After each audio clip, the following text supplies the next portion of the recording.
Hey everyone, this is PJ Williams from Conspiracy Pill with another episode of Real Conspiracies. That's REEL, like as in movie reel, because we're talking about hidden messages, occult symbolism, and conspiracy motifs hidden in your favorite books, movies, and video games. The first episode, we talked about one of my favorite movies, Inception, and now we're going to talk about one of my favorite video games of all time, and maybe one of the most underrated video games of all time, Death Stranding.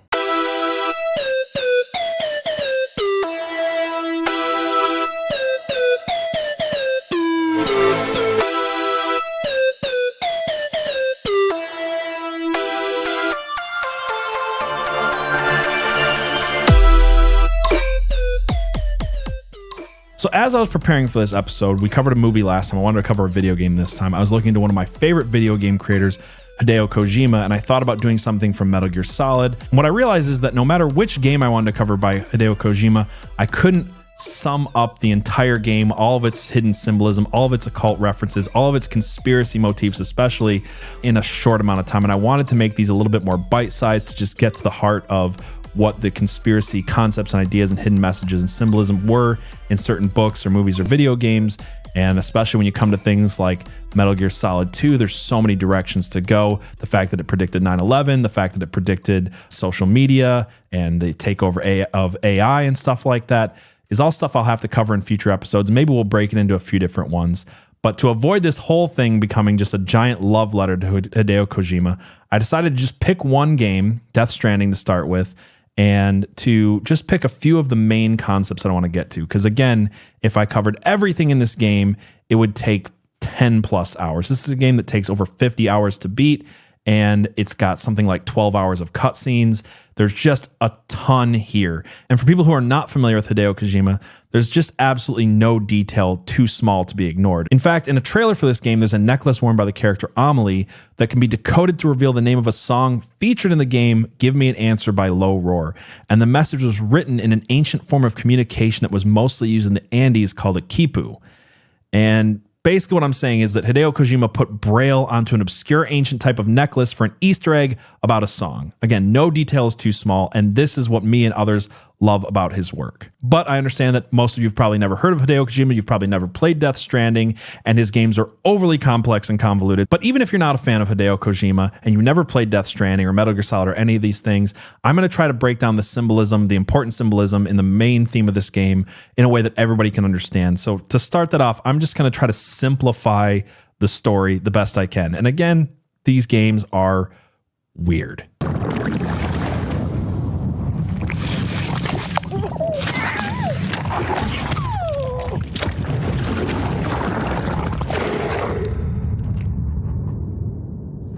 So Death Stranding is about a character named Sam Porter Bridges, who lives in a world where a catastrophe has entangled this world with a limbo-like place called the beach. And through this beach, through this limbo state, dead people become stranded here looking for a way to reconnect with their bodies instead of moving on. And they're made up of antimatter, and if they come in contact with their old bodies, it'll actually cause a void out. Actually, I think if they come in contact with any people at all, it'll cause a void out. These massive explosions. And that, along with timefall, or this new anomaly where rain falls down, certain types of rain fall down and actually just age things really super fast, America's been left completely in shambles. And in the ruins of former America, a shadow government works to rebuild America into a collection of cities, renaming it the United Cities of America, where everyone connects through the internet.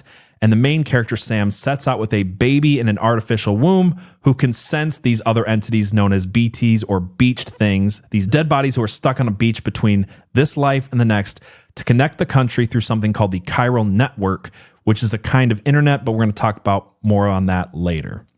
Again, if that didn't make sense, that's because this game is super weird, so I'll do my best. But those are the important things to remember. This was the first game by Kojima Productions after Hideo Kojima left Konami, and it was released November 8th of 2019. And since we're going to be talking about COVID for the beginning of this episode, COVID was first reported in Wuhan, China, December of 2019, and Americans didn't really start talking about it till January of 2020, which brings me to when I first started playing this game and what got me so interested in it. So it must have been either December of 2019 or January of 2020 myself that I first started playing this game. A friend gave it to me, and this is before COVID testing, this is before lockdowns, this is before 6 feet of separation, this is before all of that stuff, before we even really knew what COVID was. I was at home with my family. We all got really sick, and I took a week off of work and I just had this game. So I was sick, unable to sleep, and I spent all night staying up playing a game where, and I was a truck driver at the time, playing a game where you essentially are wandering across America, delivering packages to people. And a lot of people will call this a massive walking simulator. And yes, there are massive parts of the game which are you're traversing the land, climbing mountains, using ropes and ladders and things like that to try to figure out how to get a package from one area to the next. That might not be fun for everybody, but I will say, if you're at all interested in this game, it does stealth elements really well. It has really good combat, really good boss fights. And most of all, the story in this game is just absolutely fantastic. So if you want to get lost in a world where you're just kind of listening to indie music and traversing a beautiful landscape and getting into some cool boss fights, maybe it's the game for you, maybe it's not. I'm not going to try to sell it on you. But what I was realizing playing this game is that one of the things that was connecting to me, besides relating to Sam as a delivery person, was that the themes in this game were just starting to come into our world in a really important way. And some of those main themes were things like isolation, where people are only connecting to each other through the internet. In fact, in this game, no one leaves their homes. They're all in this self-imposed lockdown because the world outside is too dangerous. And Sam, a delivery driver, is the hero of this game. They are the heroes in this universe because they're the essential workers, a term that would only be coined months after this game had originally come out. There's also this kind of like 6 feet of separation thing where the main character has a condition called asymphophobia, which is a fear of being touched by other people. You'll also notice that a lot of the characters are wearing masks, which is kind of interesting. But one thing that conspiracy theorists might remember from 2020 was a book released called COVID-19, The Great Reset. This was written by Klaus Schwab. And the whole idea of this is that they would use COVID-19 to implement a socialist, globalist New World Order. And people started realizing that this book came out rather early in 2020, like this was a plan from the beginning. So they started looking back even to 2017 and seeing some World Economic Forum predictions for 2030. And one of those predictions from 2017 was you'll own nothing and be happy. And from that, people also started realizing, well, how are we going to own nothing and be happy? And that's because you'll live in this pod and you'll eat the bugs. And that is a main part of this game, is this idea where everyone lives in their own bunkers, disconnected from the rest of society, where everything is delivered to them, including their food, which we'll talk about in a minute. But there's also this live in the pod concept with the bridge baby, or BB, this artificial womb baby that Sam carries with him throughout the game. And you're constantly warned never to take this baby out of its pod. And it further represents this living in a state of suspended animation where this baby never gets older, it never grows up, it never gets to really fully be human because it's living in the pod. And in fact, you're told that this baby is neither dead nor alive. It's literally a Schrodinger's cat of this game. And that's actually why it can see the beached things, these ghost-like entities from this limbo state, because the baby's living kind of half in, half out. So it's a portal baby, essentially. It's this half in this world, half in the other world baby. There's a lot of stuff we could get into with that. One of the things that they talk about is this baby exists solely to be used by the state. This baby is talked about throughout the game as hardware. And this could be and is in a lot of ways a commentary on abortion, which again, we'll talk about more at the end of this episode. But I also think in a lot of ways, this is how the state views us, as just human hardware to be used as an end to their means. And part of that is what they plan on feeding us, because another theme in this game is eat the bugs. In fact, the food in this dystopian future is literally all bugs. There are no cows, there's no sheep or goats or chickens or anything. Everybody just eats bugs. Part of the game is delivering bugs from bug farms to cities to people, to just growing the bugs. One of the first things you see in the game is Sam eating one of these weird floating otherworldly type bugs. So the symbolism is all there for that. So again, live in the pod, eat the bugs, humans as hardware, the entire globalist World Economic Forum future in a video game. Some of the other symbolism I want to get to before getting to the crux of this is things like the Akashic records, which we've talked about on Conspiracy Pilled before, which is this theosophical concept that all universal events, thoughts, words, emotions, and intent to have ever occurred in the past, present, or future are encoded into this non-physical plane of existence. And in the game, this again is that limbo-like state, the beach. And we know this because the chiral network, this form of internet, it's not a normal type of internet. It actually goes through the beach, through this other world, to send information backwards through time. And the more that you connect to the chiral network, the more information is hooked up that people can receive from the past, including things from literally billions of years ago. And people are studying this. People like Hartman, who's literally dying, going to the other side to gain information on his family. People like the spiritualists who are finding information in this Akashic records type concept of the beach, in which at one point she emails you literally to tell you that the pyramids in Egypt and Mesoamerica, the Nazca Lines and Stonehenge were gateways built to access this beach. And that our ancestors used to be able to move freely between this world and the other world using these sites, the pyramids, the Stonehenge, things like that, as literal portals. So there's a whole lot of that there. And besides pyramids and ziggurats and this whole idea of what they might have been used for, this game has a lot of Egyptian mythology, including this Gnostic dualistic concept that dates way back to Egypt called the Ka and the Ha, or the body and the spirit. And I think if I wanted to get into all of the Egyptian mythology in this game, that would be an entire episode in and of itself. So we'll cover that at a later time. But one of the main characters, the villain of this game, who is absolutely obsessed with the Egyptian mythology, is a character named Higgs. And if you didn't get that reference, he'll let you know what it references, and that's the Higgs boson particle, or the God particle, the particle that was discovered at CERN that's supposed to connect the entire world together. And this game is about connection in a lot of ways. And if we're looking at CERN, some other concepts might become apparent, and that is the fact that CERN is where they literally make and study antimatter. So besides just finding the Higgs boson particle, they are studying antimatter. And what CERN will tell you is that when antimatter comes into contact with matter, it creates massive explosions. It creates a void out. And in fact, that's what Higgs, the main villain of this game, is trying to do. He's actually going around and trying to connect people to antimatter to create void outs to destroy the country. His terrorists are trying to bring about literally the end of the world. And one of the things you'll learn about Higgs, going back to the main concept that I'm trying to get to, is that he doesn't actually have any power or knowledge of his own. He gets it entirely from an entity on the other side. And everything you find out about Higgs is all fake. His power comes from this extinction entity, read Fallen Angel, and his group that is gaining powers from the other side, from these fallen angel entities, are called the Homo Demons.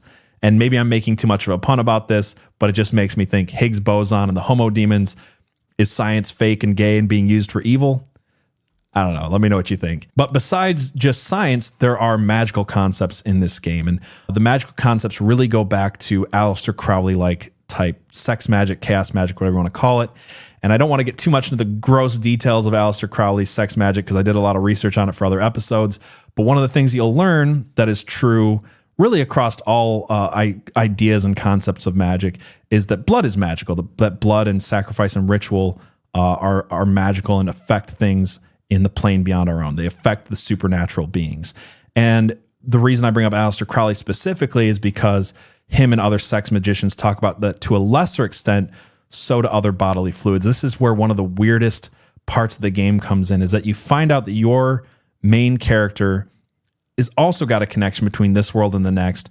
And because of that, his blood is very powerful and it can be used to affect or kill off these beached things, these ghost entities. But what you also find out is that they start collecting his sweat, his urine, and his feces, these lesser forms of bodily fluid magic, Aleister Crowley type magic, and that they all have effects just like Aleister Crowley would explain. They all have varying effects from sweat to urine to feces up to blood. In Aleister Crowley, semen and blood being the top magical properties found in bodily fluids.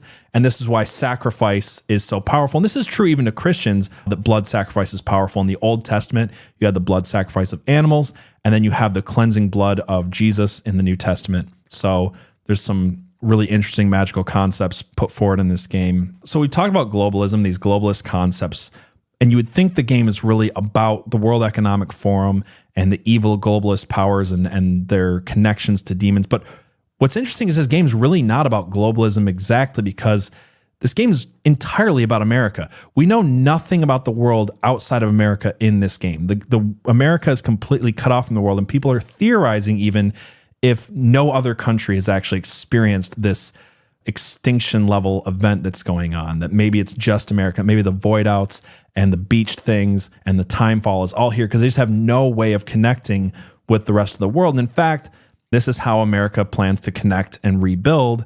And as you go and connect people to the internet, you'll realize that you're not just connecting one city to the next, but you're also going out into the wilderness and trying to connect these crazy conspiracy types to the internet, these preppers and the like, to the internet. And they're just not so sure about it. They take a lot of convincing to be able to be hooked into this system.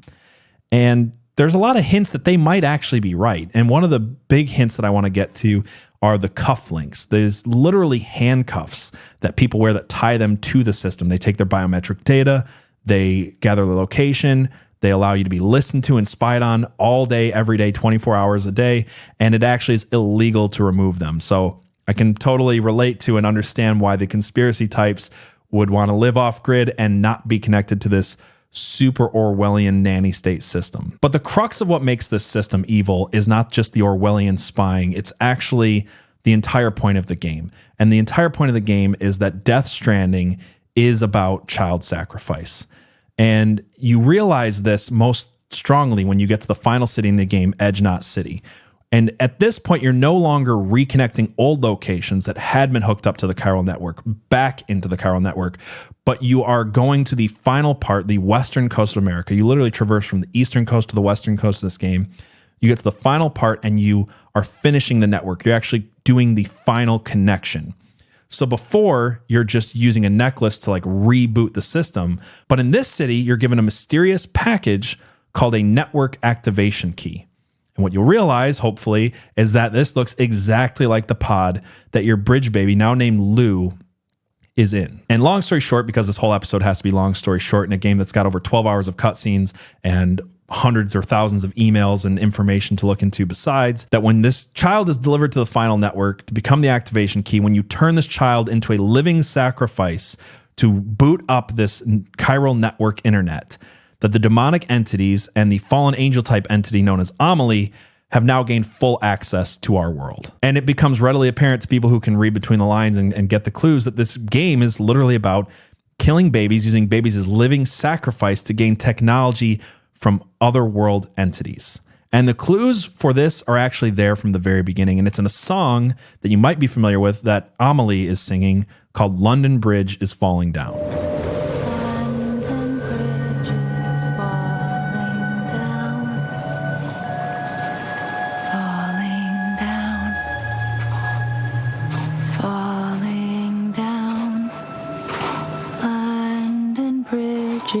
Falling down, my fair lady. The point of this game is best summed up in a nursery rhyme that was in the trailer for the game. And according to one dark theory behind the London Bridge's longevity, maintains that the bodies were encased in its moorings. So according to the author of the book, The Traditional Games of England, Scotland, and Ireland, Alice Bertha Gomes suggests the origins of London Bridge is Falling Down refers to the use of a medieval punishment known as immurement. An immurement is when a person is encased into a room with no openings or exits and is left there to die. This is literally what's happening to the bridge baby, trapped in the pod, put into the foundations of the chiral network and left there to die as a living sacrifice to the system. And in case you think I'm reaching for this connection here, this is literally told to Sam via an email that you receive in the game, just in case you didn't get it. So again, skipping over a lot of cutscenes and backstory and other things that you can get if you want to look further into the game. The ending, essentially, America is connected to the chiral network. This fallen angel extinction entity is resting for now, promising that one day they will come to destroy the world. But for now, they'll give you a little bit more time. And Sam is tasked for the second time with destroying this piece of hardware, his bridge baby Lou, who at this point has become like a daughter to him now. And Sam is a man who lost his wife and child and is now getting a second chance at family and fatherhood. And Dead Man, who becomes his friend. This is a guy who was completely isolated from the world after the death of his wife and his child. No friends, no getting close to people, no touching people, just complete isolation. Dead Man, who now becomes a friend to him, so much of a friend that Sam gets over his phobia, his fear of touching other people, and gives Dead Man a hug. And when they are embraced in this hug, he tells him that he has a choice. That for a brief window, Sam is able to slip his cufflinks off and go off grid. And in fact, Sam does exactly that. He burns the cufflinks, he stops eating the bugs, and he takes Lou out of the pod. And he escapes the satanic system to live off grid with his baby and his new girlfriend. And that brings us to Death Stranding 2, which is not out yet, but we do have a trailer for it. And the trailer shows their new life and asks the question, should we have connected? So I'm very interested to see the repercussions of this satanic technocratic system that the UCA is now in with Death Stranding 2. But before we end this episode, I want to talk about further symbolism with the main character, Sam Porter Bridges, because there's a Reddit user who summed this up perfectly called When Will the Day Arrive? And they said on Reddit, Death Stranding is basically the story of how a working class man saves the world from a satanic interdimensional entity that has possessed the president and infiltrated all levels of government, which basically sustains itself through the ritual sacrifice of unborn children. Sam defeats this interdimensional entity through the force of sheer hard work, a peaceful mind, love for his family and friends, and in the end, denies the need for power and clout, knowing what that makes people into. So if you know anything about me, you can probably see why this is one of my favorite video games of all time. The main character being a blue-collar, hardworking dad. It is a condemnation of child sacrifice. It's a condemnation of the shadow government. It's a condemnation of living in the pod and eat the bugs and the dark forces that the president and other people in America are working with. I think this game is absolutely fantastic. I hope you enjoyed this episode. Let me know in the comments what I missed, because again, there are so many things in this game that I just couldn't get to, and keep this a short and brief episode. Let me know what you'd like to see next, what movie, book, video game you'd like to see me cover on Real Conspiracies. And please come over and join us live on a Wednesday night at 7:03 p.m. Eastern Standard Time for Conspiracy Pilled. And until next time, keep it real.